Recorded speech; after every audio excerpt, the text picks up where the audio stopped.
Hi all, welcome to Kavya cooking blogs Kannada. ನಾನಿವತ್ತು ಸೊಪ್ಪಿನ ಸಾಂಬಾರು ಮಾಡ್ತಿದ್ದೀನಿ.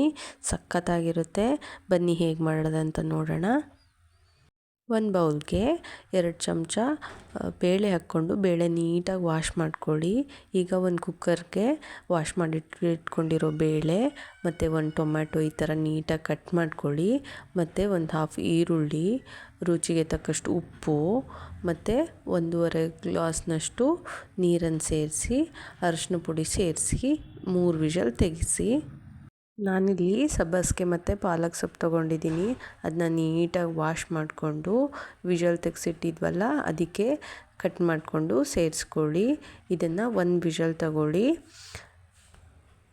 ಇದು ತಣ್ಣಗಾದ ನಂತರ ಇದಕ್ಕೆ ಹಾಫ್ ಚಮಚ ಖಾರದ ಪುಡಿ ಮತ್ತು 1 ಚಮಚ ಸಾಂಬಾರು ಪುಡಿ ಸೇರಿಸ್ಕೊಂಡು ಸೈಡಿಗೆ ಇಡಿ. ಈಗ ಒಂದು ಪ್ಯಾನ್ಗೆ ಎಣ್ಣೆ ಹಾಕ್ಕೊಂಡು ಎಣ್ಣೆ ಕಾದ ನಂತರ ಸಾಸಿವೆ, ಜೀರಿಗೆ, ಮೆಣಸು ಸೇರಿಸ್ಕೊಳ್ಳಿ. ಮತ್ತು ಇದಕ್ಕೆ ಜಜ್ಜಿರೋ ಬೆಳ್ಳುಳ್ಳಿ ಸೇರಿಸ್ಕೊಂಡು ಚೆನ್ನಾಗಿ ಫ್ರೈ ಮಾಡ್ಕೊಳ್ಳಿ. ಇದು ಸ್ವಲ್ಪ ಕಲರ್ ಚೇಂಜ್ ಆಗುತ್ತೆ. ಆ ಟೈಮಲ್ಲಿ ಹಾಫ್ ಈರುಳ್ಳಿನ ಸೇರಿಸ್ಕೊಂಡು ಈರುಳ್ಳಿ ಕಲರ್ ಚೇಂಜ್ ಆಗೋಲ್ಲಿವರೆಗೂ ಚೆನ್ನಾಗಿ ಫ್ರೈ ಮಾಡ್ಕೊಳ್ಳಿ. ನಂತರ ಇದಕ್ಕೆ ಸ್ವಲ್ಪ ಇಂಗನ್ನು ಸೇರಿಸಿ ಚೆನ್ನಾಗಿ ಫ್ರೈ ಮಾಡ್ಕೊಳ್ಳಿ.